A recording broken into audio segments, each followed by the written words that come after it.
16개월 아동을 학대해 숨지게 한 혐의를 받는 입양 부모에 대한 두 번째 재판이 오늘 열립니다. 검찰이 신청한 증인들이 출석할 예정인데 지난 재판에 이어서 살인의 고의성이 있었는지를 두고 치열한 공방이 벌어질 것으로 보입니다. 취재기자 연결합니다. 박희재 기자. 네, 사회부입니다. 네, 오늘 재판에는 어떤 증인들이 오는 겁니까?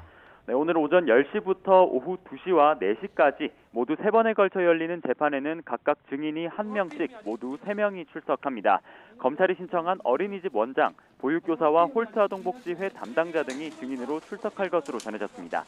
검찰은 지난달 열린 첫 재판에서 양모, 장모 씨에 대해 살인을 주의적 공소사실로, 아동학대치사를 예비적 공소사실로 해달라며 공소장 변경을 재판부에 신청했습니다. 그러니까 법원의 살인에 대한 판단을 먼저 구한 뒤 무죄 판결이 나오면 아동학대치사 혐의로 다시 판단해달라는 겁니다. 살인죄가 성립하려면 고의성이 입증돼야 하기 때문인데요.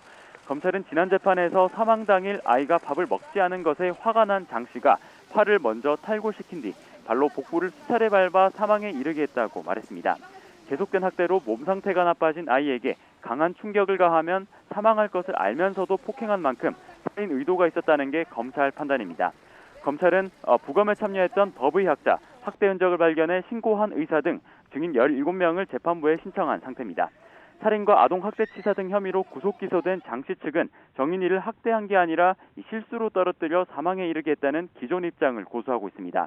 살해할 의도는 없었다는 점을 강조하면서 아동학대치사 혐의도 부인하고 있는 건데요. 검찰과 양부모 간의 주장이 엇갈리고 있는 만큼 오늘부터 시작되는 증인 신문 과정에서 살인의 고의성을 놓고 공방이 벌어질 것으로 보입니다. 네, 검찰이 아동학대치사 혐의가 아니라 살인 혐의를 적용하려는 건 죄가 인정될 경우 형량이 더 높기 때문이죠. 네, 그렇습니다. 당초 장 씨에게 적용된 혐의는 아동학대치사입니다. 대법원 양형 기준에 따르면 아동학대치사죄의 기본 형량은 징역 4년에서 7년인데요. 징역 10년에서 16년인 살인죄에 비해 가볍습니다.